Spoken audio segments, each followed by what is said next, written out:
Commander Swift has kept us apprised of your recent activities. You've made great strides towards quelling the violence. Despite our best efforts to determine what provoked this uprising, the truth continues to elude us. Have you uncovered aught which might shed some light on the mystery?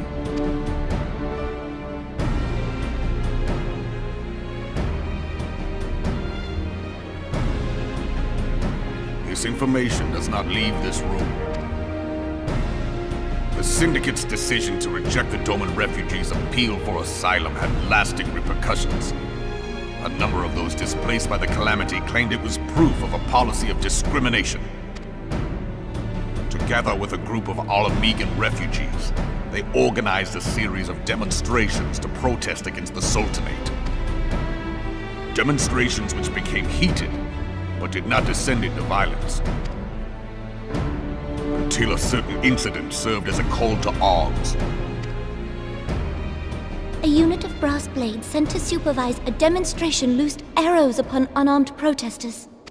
It was this atrocity which prompted the refugees to take up arms. I need not tell you what followed. We assumed at first that the attack was born of a miscommunication. When emotions run high, they happen. But suspicions were raised regarding the unit's commanding officer, whom I ordered interrogated.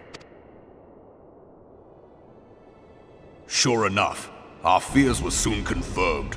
The dog confessed that a merchant had offered him coin to give the order. A merchant in the employ of Teleji Adeleji. Teleji Adeleji? But he spoke in favor of the Doman's cause, and has ever seemed sympathetic towards the refugees' plight. Why would he do such a thing? Know you of the Cartano Reclamation Bill? It is a proposal to annex the Cartano Flats so that refugees may establish permanent settlements. When last I looked, that was disputed territory.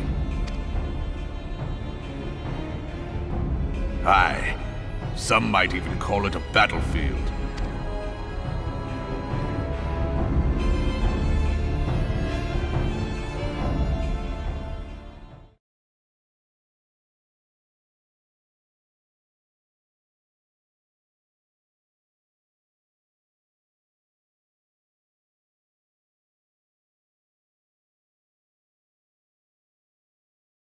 The destruction wrought by Bahamut was greatest at the Cartano Flats.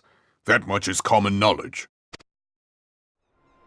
What is less well known is that his rampage laid bare ancient Alagon ruins, of which no record existed. There are certain differences of opinion as to how these ruins should be handled, which is why each nation maintains a military presence in the region to this day. Yet differ though we may, we are still allies.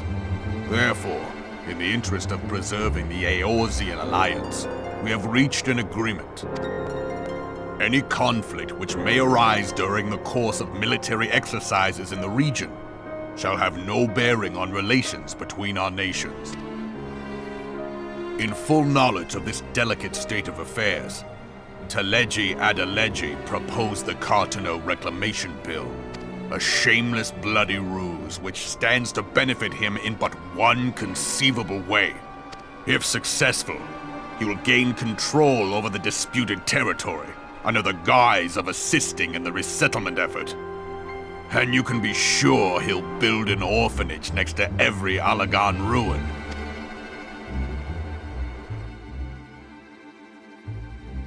The man would threaten the unity of the Eorzean alliance and risk countless lives for personal gain.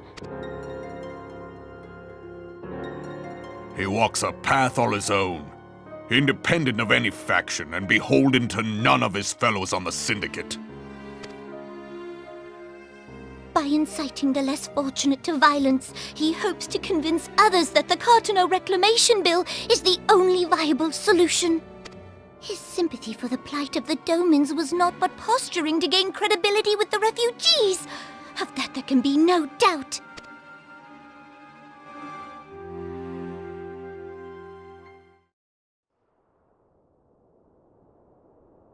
Forgive me, but what could possibly motivate Teleji Adeleji to go to such lengths? What is so special about these ruins that he would risk his position on the Syndicate, and, most likely, charges of treason against the Sultanate?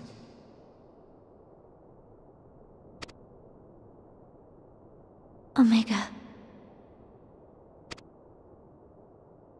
Pardon?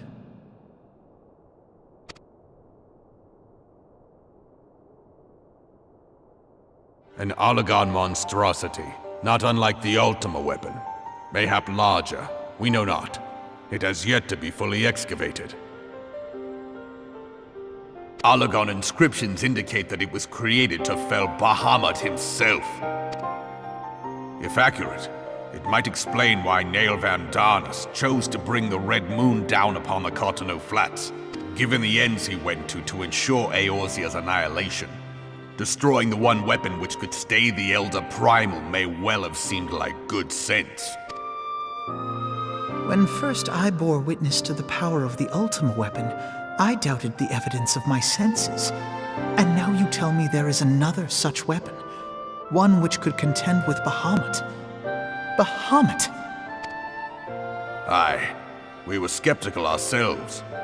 Truth be told, until the Ultima weapon's existence came to light, we thought the inscription had been mistranslated. At present, Omega is more akin to a fossil than a tool of war, having long since ceased to function. As such, its true potential cannot accurately be gauged.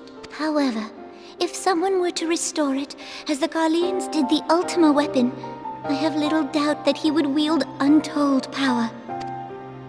Power enough to subjugate Uldar like as not, and the rest of Eorzea besides, which is doubtless why Teleji Adeleji yearns to have it. That he should aspire to world domination. He who has ever walked 2 paces behind Lord Lolorito in matters of commerce. 'Tis in acknowledgement of his own limitations that he seeks this power. Woe betide us all should we allow him to have it.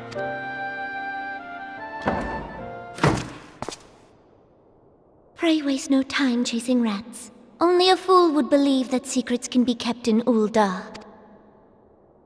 It would seem the implications of the Sultanate's refugee problem are rather more far-reaching than we assumed.